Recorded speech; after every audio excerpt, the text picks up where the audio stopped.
Hello dear HSC 2026 অর্থনীতি দ্বিতীয় পত্র পরীক্ষার্থীরা সবাই কেমন আছো? আশা করছি প্রত্যেকে অনেক ভালো আছো। আজকে আমি একটি উদ্দীপক নিয়ে চলে আসলাম। ইটস ভেরি ভেরি ইম্পর্টেন্ট তোমাদের জন্য এই উদ্দীপকটা।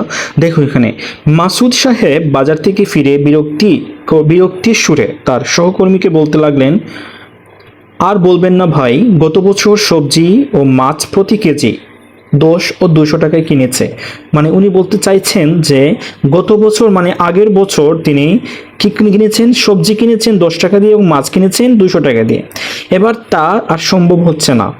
এই দেখুন না, সবজি ও মাছ প্রতি কেজি কিনলাম 20 টাকা ও 300 টাকা ধরে।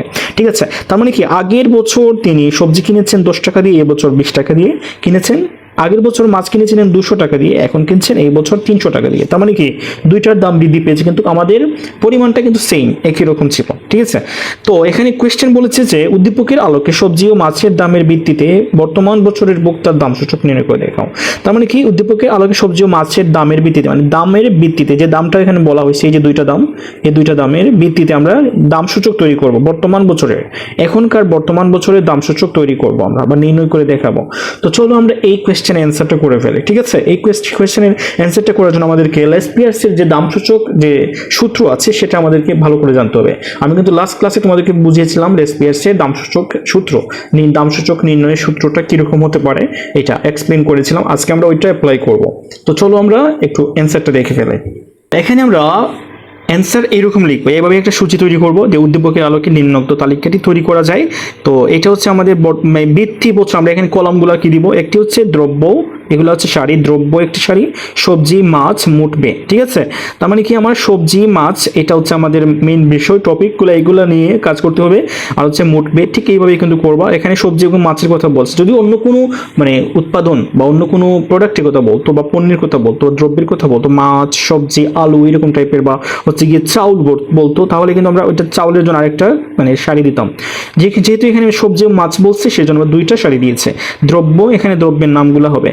তারপর হচ্ছে প্রতি কেজির দাম বে, আবার লিখবো আমরা যে দাম বে মানে প্রতি কেজির দাম বে। ওকে, এটা হচ্ছে এই দুইটা হচ্ছে আমাদের ভিত্তি বছর, মানে আগের দুইটা বছর, আগের বছরের জন্য দাম এবং বেটা হয়েছে কতটুকু এটা আমরা লিখবো। আর বর্তমান বছরের জন্য আমরা লিখবো এই দুইটা, সেম দুইটাই কিন্তু হবে। কিন্তু আমাদের সূত্র থেকে আমরা জানবো যে বর্তমান হইলে পি নোট হয়, বর্তমান হইলে পি এন হয়, আর ভিত্তি বছর মানে আগের বছর হইলে পি নোট হয়। তাহলে দেখো এখানে এই যে দামটা, এটা হচ্ছে আমাদের আগের বছরের দাম, পি নোট 10 টাকা 200 টাকা, এটা হচ্ছে আমাদের আগের বছরের। তাহলে আমাদের বেটা হচ্ছে, আমরা সূত্রটা তৈরি করব। আমাদের সূত্র কি ছিল, যে LSPRC এর সূত্র হচ্ছে উপরে হচ্ছে আমাদের পি এন কিউ নট এবং নিচে হচ্ছে পি নট কিউ নট। ঠিক আছে, তাহলে এটা আমরা খুব সুন্দর করে লিখবো। এই যে সূত্র হচ্ছে আমাদের, যে উপরে হচ্ছে পি এন কিউ নট আর নিচে হচ্ছে P not Q not into 100। ঠিক আছে, মানে শতকরা আমাদের প্রকাশ করবো আমরা এটাকে।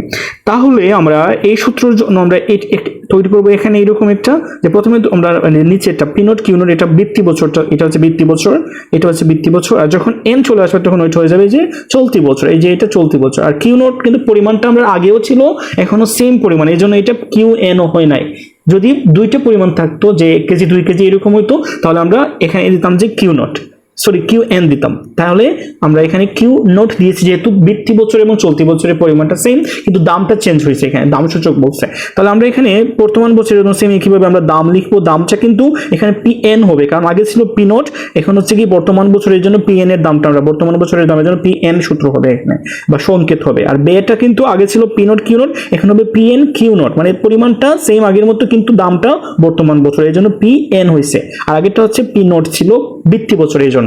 ঠিক আছে, এটা আমাদের পার্থক্য বুঝতে হবে আমাদেরকে। আর এই দুইটাই কিন্তু আমাদের সূত্রে লাগবে, এটা হচ্ছে আমাদের নিচে হবে, এইটা হচ্ছে আমাদের উপরে হবে।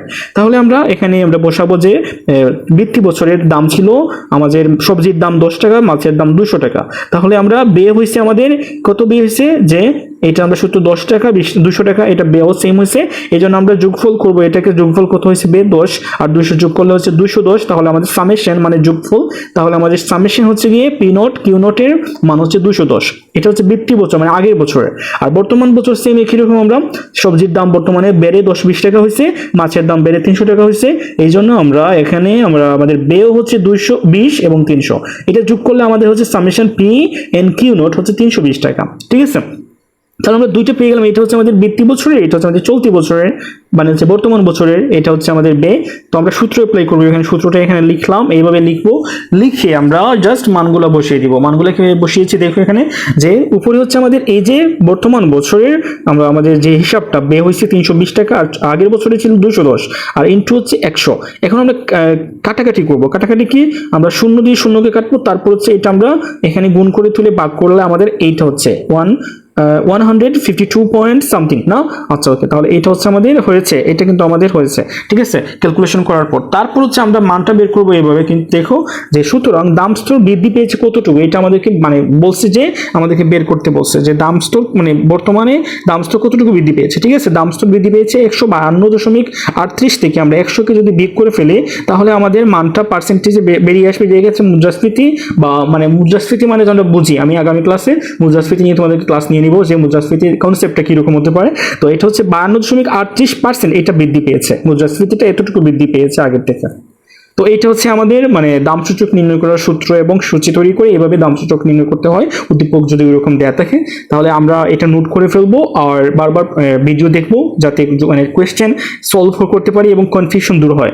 তাহলে নেক্সট ক্লাসে আবার দেখা হচ্ছে অন্য কোনো টপিক নিয়ে। আল্লাহ হাফিজ।